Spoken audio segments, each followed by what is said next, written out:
Hello, my name is Kevin Payton, and I'm the Executive Director of Joshua's Place. Joshua's Place is a Christian outreach organization that exists to help families struggling in poverty overcome the barriers in their lives that cause instability. We've been serving alongside families in our community since 2008. In those years of service, we've seen firsthand the impact of poverty in our communities and the powerful and unique way the local church can help. It's my hope with this video series to help you know more about Joshua's Place, the way we serve, and how you might join the battle against poverty. In these videos, I'll be sharing the why, what, and how of the work we do. They'll not answer every question you have and will not dive too deeply on programming, but we will cover the bigger topics that impact our motivation, definition, and methods of ministering to families struggling with poverty. Before we get to the specifics of what poverty looks like in our community and the ways we serve, I believe it's important to first discuss the why. Why does Joshua's Place exist, and why do we care about overcoming poverty? To answer the why, it's important to know that Joshua's Place is a faith-based organization, specifically a Christian nonprofit. We're a conduit of care provided by dozens of local churches and hundreds of Christian volunteers that care deeply about the suffering and difficulties in our community. As a Christian organization, we anchor our beliefs and directions in the ancient and eternal to inform our current approach and direction. Of course, we realize that poverty looks different today than in previous times and places, but we believe the heart and ways we care for each other are timeless values informed by Scripture. When we consider our approach to coming alongside families, we start with a core belief that every human being is an image bearer of God, uniquely created, purposed, and deeply loved by our Creator. The innate value of each person we serve requires methods that respect the dignity of every person. We also see the power and bonds of relationships in our work and look to connect beyond socioeconomic divides. We're careful about unhealthy hierarchy in relationships that may subtly place the giver in a superior position and the receiver in a place of shame or embarrassment.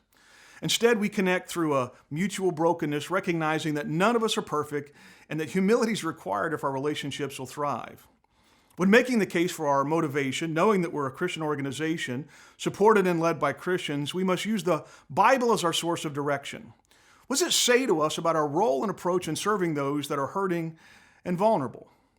As we look to the Bible, we see from beginning to end that the poor matter to God, and He expects us to engage them.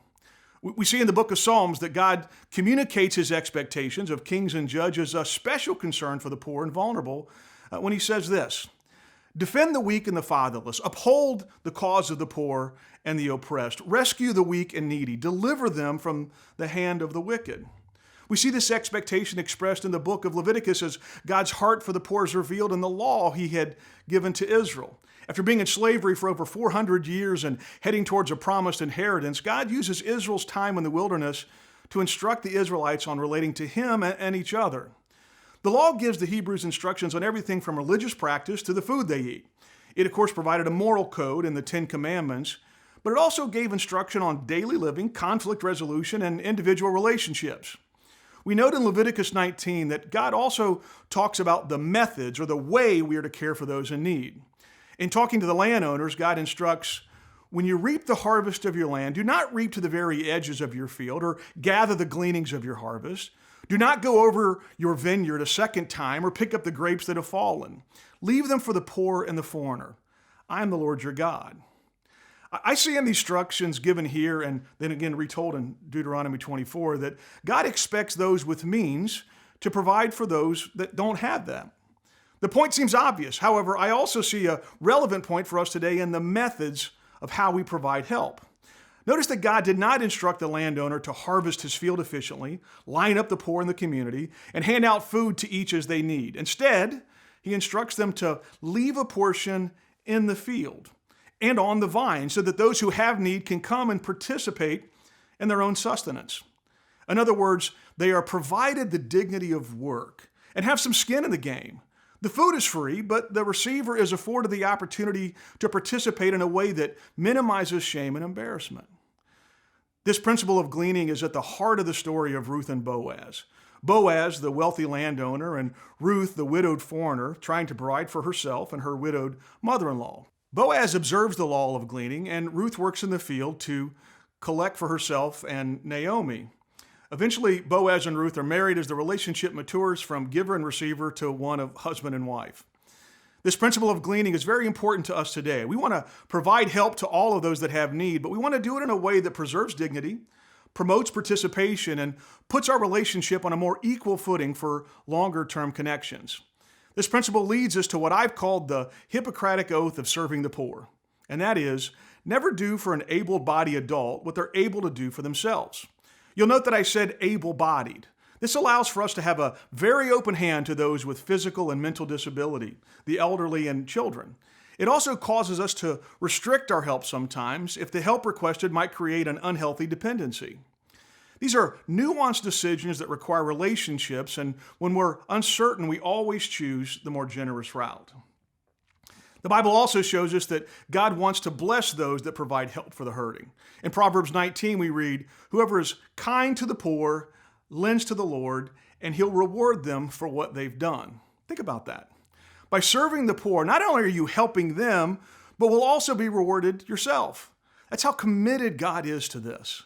We see this idea reinforced as we move to the New Testament in the book of Matthew, where Jesus is talking about the end of the age. He gives us a glimpse of judgment and reward when he separates those who provide care for the hurting and those who do not.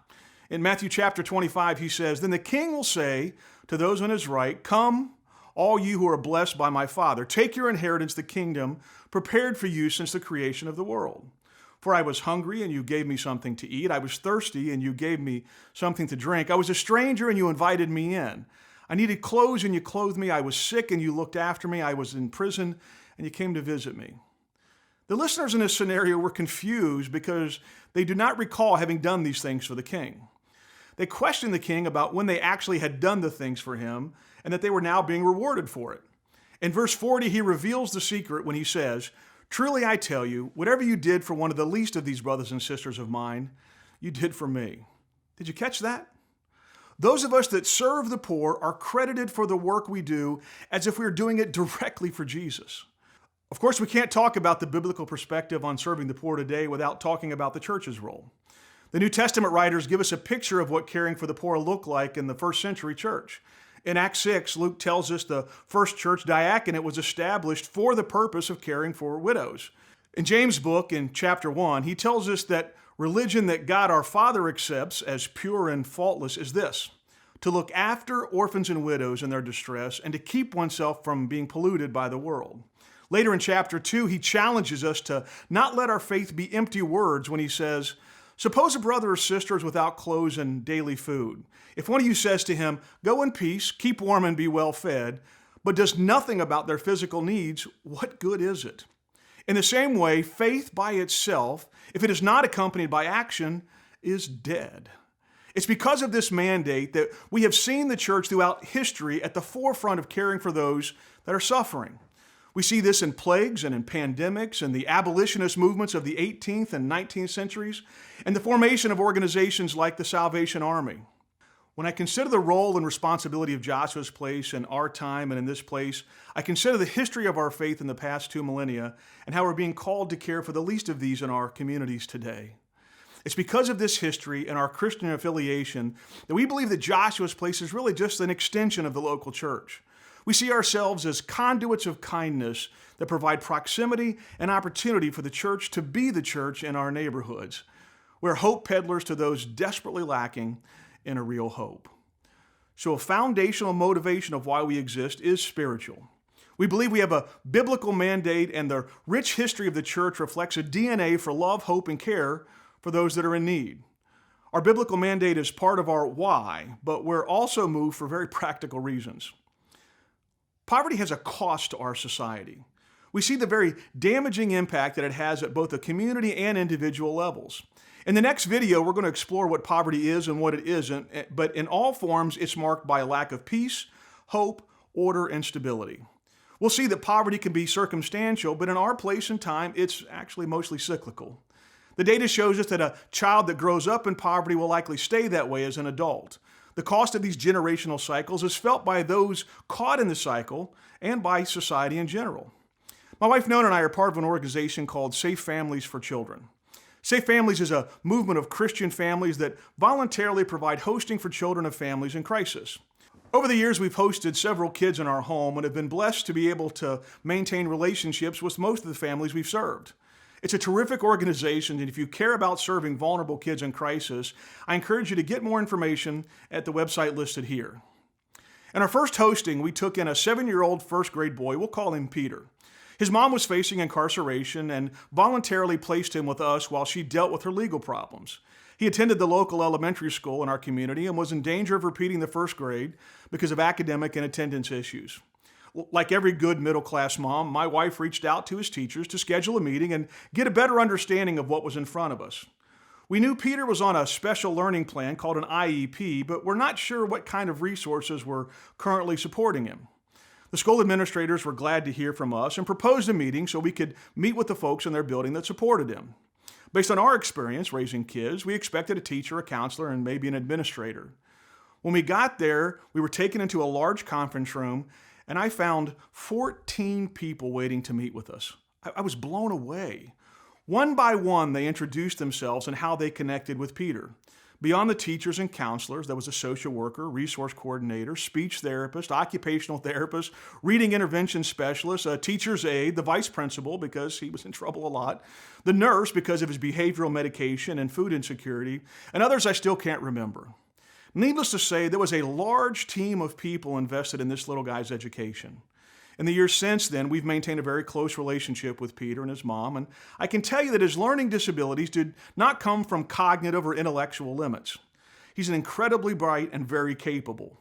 What we've come to know about him and others like him is that most of his learning disability is related to trauma he suffered as a child living in poverty.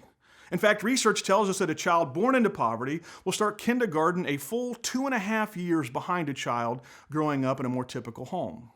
Without intervention, this gap will continue to widen. Brain science is now showing us something educators have suspected for decades.